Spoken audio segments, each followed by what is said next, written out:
주님은 한 가지 비유를 들려주시던데요.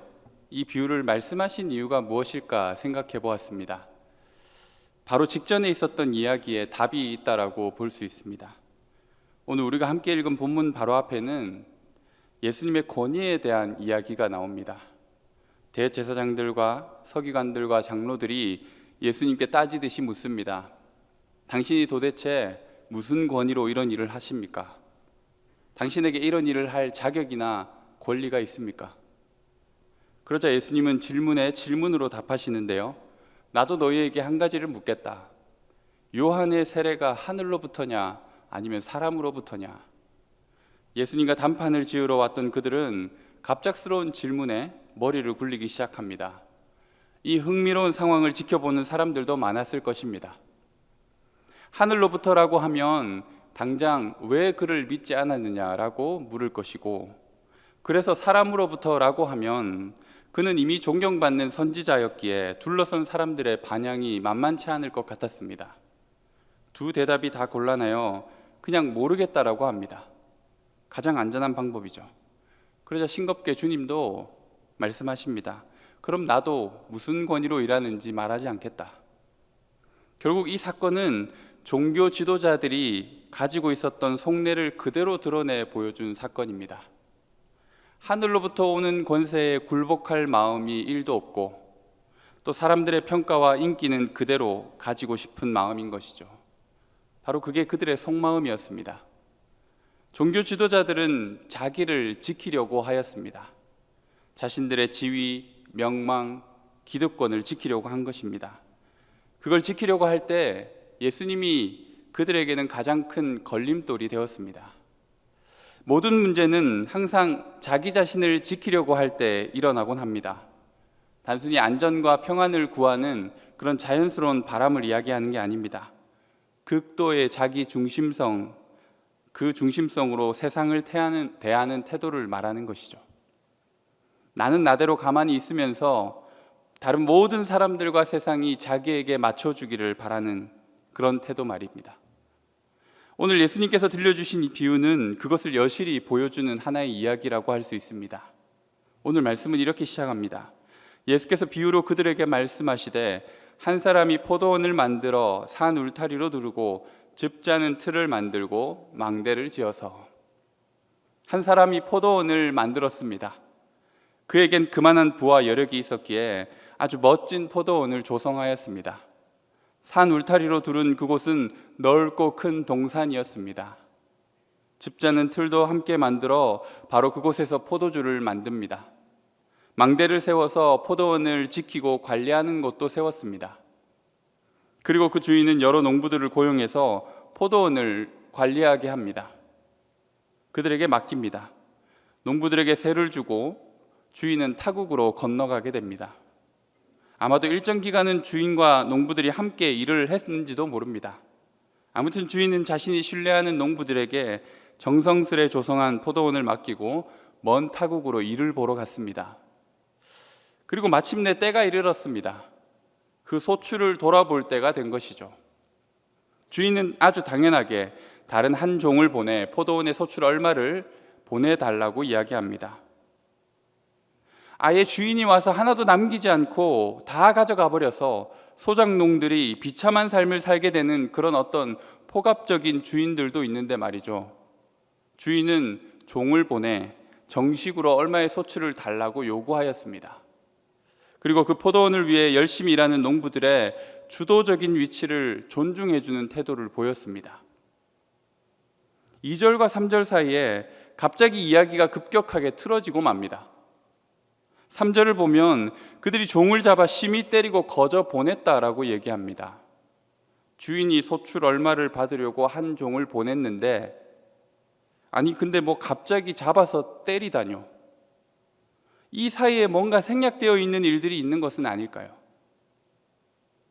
짐작컨대 처음부터 그런 험악한 분위기는 아니었으리라고 봅니다.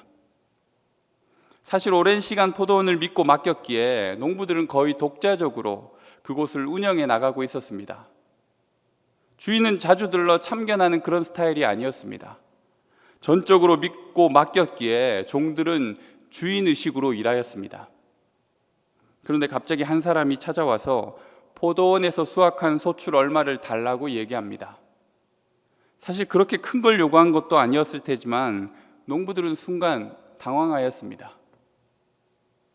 예고 없이 찾아와 소출을 찾는 그 사람이 마음에 들지 않았습니다. 아니, 갑자기 이게 무슨 말입니까? 오늘 이렇게 찾아오기로 약속한 것도 아니잖아요. 아직 주인께 드릴 소출을 우리가 잘 준비하지 못했습니다. 조금만 시간을 주십시오. 다음에 오시면 안 됩니까?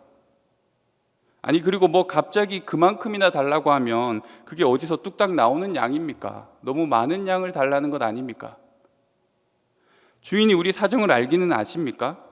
이만큼 수확하기도 정말 힘들었습니다. 그걸 알긴 알고 오신 겁니까? 막 이렇게 얘기가 오가다 보니 목소리가 커지기 시작했고, 가만히 있던 농부들도 하나둘 말을 보태기 시작합니다. 형씨, 근데 우리가 당신을 주인이 보낸 사람이라고 어떻게 알 수 있지? 주인 보고 직접 오라고 그래. 그게 도대체 무슨 말입니까? 당연한 걸 왜 못 주겠다고 그러십니까? 홀로 주인의 보냄을 받은 종이 아무리 이야기를 해도 여러 농부들이 우악스럽게 덤벼들자 이길 수가 없습니다. 감정이 막 격해진 그 순간 폭력이 있었고, 그 종은 결국 빈손으로 주인에게 돌아가게 되었습니다. 주인은 다시 다른 종을 보냅니다. 그런데 이미 주도권은 농부들이 쥐고 있습니다. 농부들은 첫 번째 종을 그렇게 쫓아내고는 서로 즐거워하며 승리를 자축했는지도 모릅니다. 야, 우리가 해냈어. 야, 깜빡하면 당할 뻔했어. 그렇게 처음에 실랑이는 의도된 폭력은 아니었지만 이제는 두 번째 온 종을 계획적으로 폭행합니다. 작정하고 그를 능욕하여 수치를 안겨줍니다. 그렇게 막 쫓겨가는 종을 보며 농부들은 자기들끼리 얼마나 낄낄대며 웃는지 모릅니다. 에이고, 안 돼, 어디 감히 우리한테 대들어. 세 번째 또 다른 종을 보내고 그 이후로도 여러 번 종들을 보내어 주인의 의사를 전달하지만 이제는 농부들도 대담해졌습니다. 그 가운데 살인이 일어났습니다. 우발적이었든 계획적이었든 그들은 사람을 죽이고도 오히려 당당하게 굽니다. 우리가 그만하라고 말했잖아. 왜 내 말을 안 들어서 이런 일이 벌어지게 만들어? 그들은 오히려 죽음의 책임을 끈질기게 소출을 달라고 요구한 종에게 둡니다. 안 그래도 화가 나 있는데 우리한테 그 사람이 온 게 잘못이지. 실제로 한 범죄 프로파일러가 아동을 성폭행하고 잔인하게 죽인 살인마를 찾아가 인터뷰를 하였는데, 그 죽은 아이에 대한 이야기를 꺼내자 그가 그와 비슷한 이야기를 하는 것을 들었습니다. 전형적인 사이코패스의 특징이죠. 극도의 자기중심성. 그 아이 때문에 제가 여기 들어와 있는 거죠. 하필 그날 그 아이가 내 앞에 나타나가지고. 살인까지 하고 나니 일은 정말 돌이키기 어려워졌습니다. 그들도 처음에는 그냥 자신들이 원하는 목소리를 주인에게 전달하려고만 생각했습니다. 그런데 이제는 아예 적반하장이 되었습니다. 도둑이 오히려 몽둥이를 들고 피해자에게 화를 내고 있는 격입니다. 여러분, 이 이야기에 나오는 농부들이 단순히 농사를 짓는 농부들이라고 생각이 됩니까? 갑자기 무슨 깡패, 조폭들 같지 않습니까? 우리를 건드리면 가만히 안 둔다. 그냥 주인의 말을 듣지 않았다라는 정도를 훨씬 넘어섰습니다. 그들은 대놓고 주인의 것을 침탈하고 장악하고 강도의 무리가 되어버렸습니다. 원래는 그런 사람이 아닌데 어느새 농부들은 그런 일을 벌이다가 자신의 본질, 본래 위치까지 잊어버리고 말았습니다. 그럼에도 그것을 전혀 인식하지 못합니다. 이렇게까지 된 것은 순전히 주인이 폭압적으로 자신들이 땀 흘려 수고한 소출을 빼앗아 가려고 했기 때문이라고 생각합니다. 자신들은 단순히 자기 것을 정당하게 지키려 했을 뿐이다 라고 말할지도 모릅니다. 과연 그럴까요? 어느 누구도 그렇게 생각해 주지 않을 것입니다. 이치에도 맞지 않는 생각이죠. 본래 이야기의 그 시작점으로 우리가 함께 돌아가 볼까요? 큰 땅을 사서 아름다운 동산을 만들고 포도원을 세워 좋은 열매를 많이 맺었던 그곳, 그리고 종들이 주인의 사랑과 신뢰를 받으며 함께 일했던 그 아름다운 포도원. 그런데 갑자기 무서운 곳이 되었습니다. 하나님이 주신 아름다운 세상, 그리고 하나님이 창조하신 이 아름다운 사람들이, 그들의 이야기가 왜 이 지경이 되었을까요? 저희 집에 청년이 놀러 왔는데 우리 5살짜리 둘째가 아빠에 대해서 이런 폭로를 갑자기 하더라고요. 우리 아빠는 밥 먹을 때 파 안 먹고 남겨요. 아니 뭐 그냥 한두 개 있으면 저도 먹지만 국에 파밖에 없으면 이게 파국이잖아요. 파국. 돌이킬 수 없는 상태. 농담으로 얘기했지만 정말 파국에 이르게 된 것이죠. 하나님이 사랑과 정성으로 주신 선물, 그 아름다운 동산 포도원은 파국에 이르렀습니다. 우리 각자에게 주신 아름다운 삶과 생명이 죄로 인해 망가지고 엉망이 되어 버렸습니다. 우리 삶이 이 포도원의 이야기와 크게 다르다고 생각하십니까? 우리는 주도권이 이미 나에게로, 여러분에게로 넘어간 포도원과 같은 삶을 살아가고 있습니다. 우리는 다 머물다 갈 세계일 뿐인데 항상 자기 거라고 생각합니다. 하나님이 주신 생명도 나라는 삶도 하나님의 것인데 모두가 다 자기 거라고 생각합니다. 그래서 하나님조차 자신의 것을 우리에게 전혀 요구할 수 없는 상태로 만들어 버립니다. 그것이 바로 인간이 처한 파국이라고 할 수 있습니다. 견고한 카르텔처럼 하나님께 돌아서고 소유권을 두고 칼과 총을 내세워 싸우고 있는 중입니다. 우리 영혼의 상태가 바로 이 비유와 같습니다. 이스라엘의 역사가 또한 곧 이 비유와 같은 것이죠. 그런데 더 심각한 일은 이 주인이 아직 정신을 못 차렸다는 사실입니다. 한번 그런 일을 된통 당하면 당연히 강력한 조치를 취해야만 하는데 종을 보내고 또 보내고 도대체 몇 번을 보냅니까? 종들이 가는 족족 다치거나 죽고 있는데요. 기어코 이 문제를 대화로 풀어보려는 주인의 순진무구함이라고 봐야 하나요? 주인에겐 단 하나의 열망이 있었을 것입니다. 원래 가졌던 그 아름다운 포도원의 모습을 회복하는 것. 주인은 기어코 위험한 생각에 도달합니다. 아, 그래. 한 사람이 남았지. 그래, 그러면 될 거야.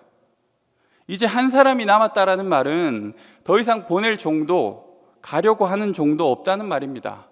가면 죽는 건데 누가 가겠습니까?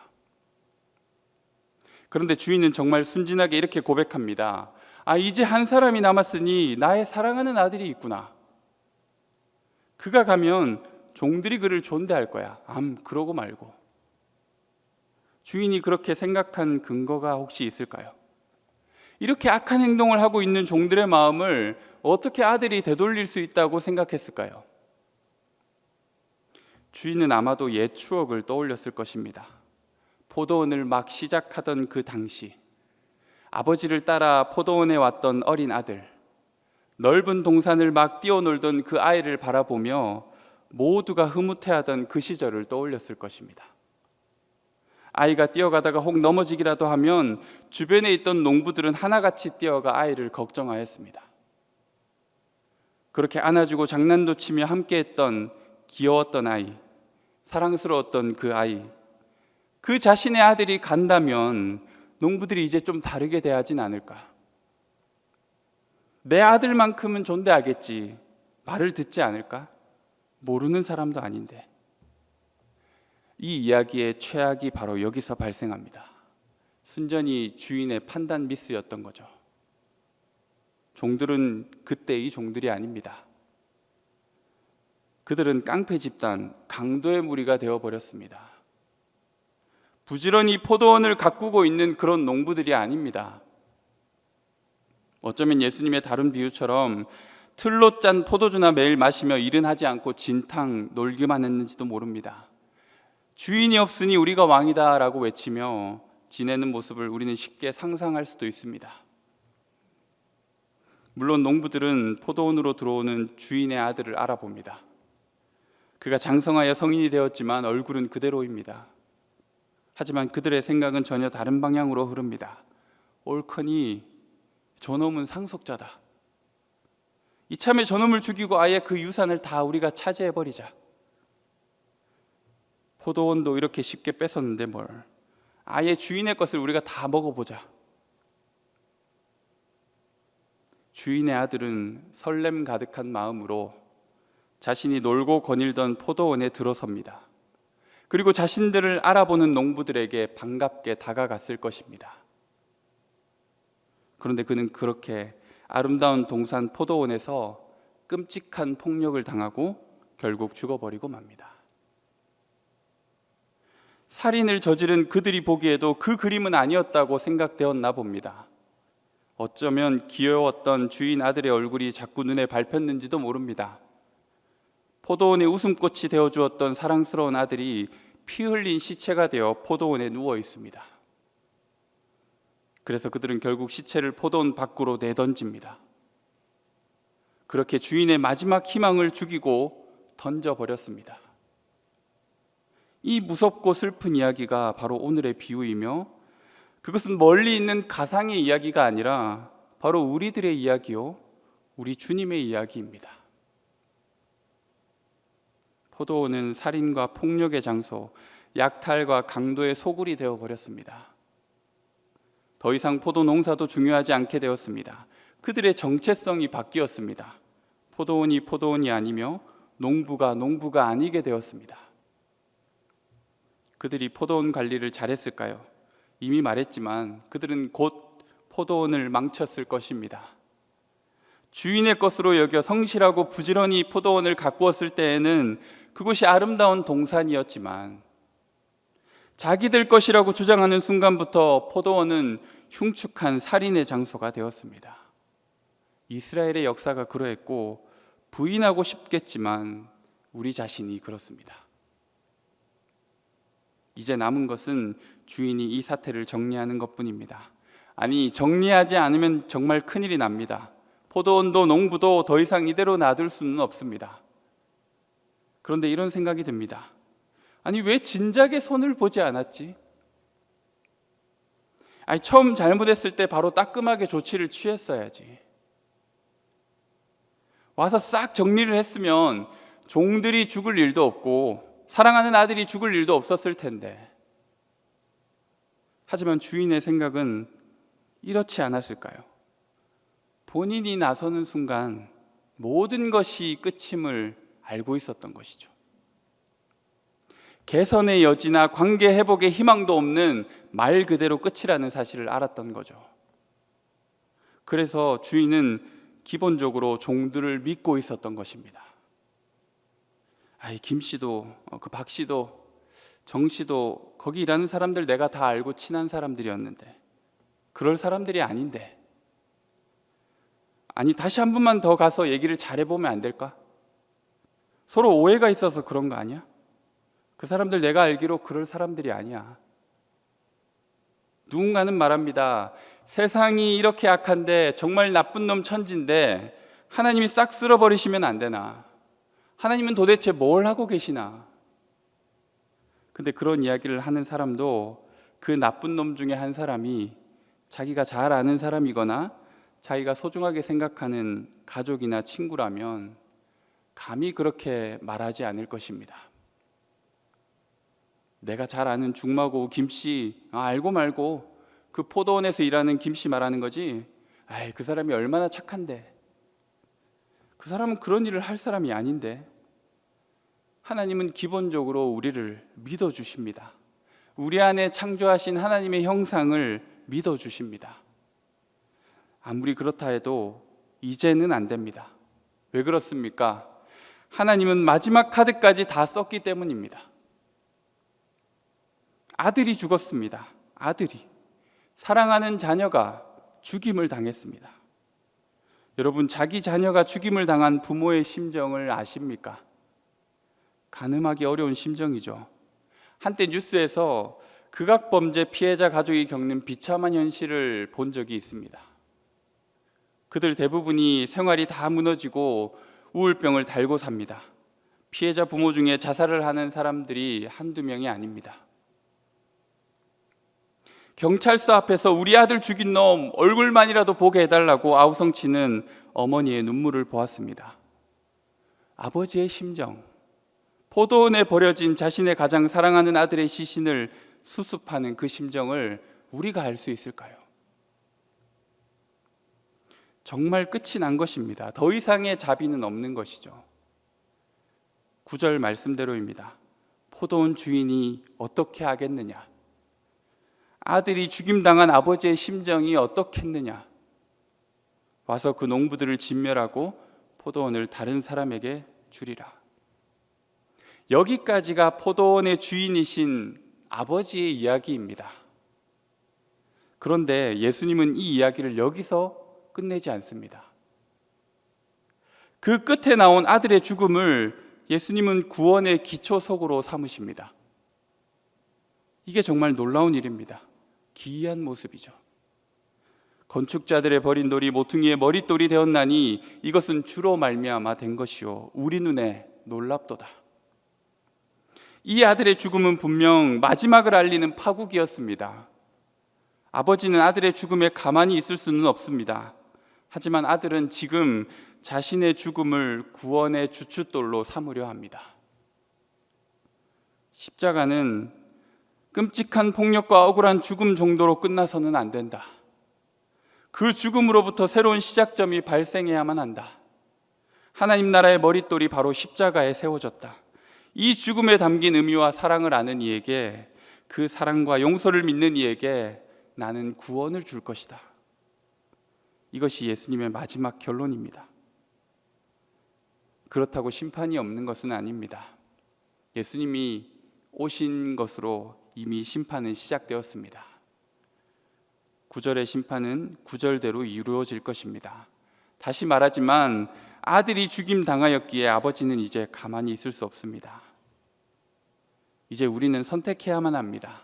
내 거라고 주장하는 포도원을 장악한 채 심판하기 위해 군대를 끌고 올 주인을 맞이할지, 아니면 아들의 죽음에 담긴 용서와 제사함을 믿고 그 사랑의 아들의 나라로 항복하여 들어갈지 우리는 선택해야만 합니다. 단순히 내가 좀 죄를 지었지 그래, 하나님 마음을 아프게 했지 정도가 아닙니다. 우리는 하나님을 향해 총구를 내려놓아야 할 반역도들인 것이죠. 피 묻은 손에서 칼을 먼저 내려놓아야만 합니다. 우리는 포도원을 빼앗았고 장악하고 있는 중입니다. 자기를 지키려고 예수님을 언제든 배척할 수 있는 사람들입니다. 대제사장들과 서기관들과 장로들이 물었습니다. 무슨 권위로 이런 일을 합니까? 이런 얼토당토 않는 질문을 하는 게 바로 우리들 아닐까요? 하나님께 자격을 운운하거나 예수님께 도대체 내 인생에 무슨 권리가 있냐고 묻기도 하는 것이죠. 주인은 당황합니다. 그리고 주인의 아들은 죽임당하였습니다. 예수님은 충분히 그럴 권리가 있는 분이 아닐까요? 우리는 그분의 권위와 사랑에 순복해야 하지 않을까요? 그것만이 우리가 살 길입니다. 우리는 무엇을 그토록 지키려고 싸우고 있을까요? 우리에게 있어서 포도원은 각자가 다를 것입니다. 내가 도둑질을 하고 있는 것인데 몽둥이를 들고 주인을 쫓아내려고 하는 우리의 모습을 보곤 합니다.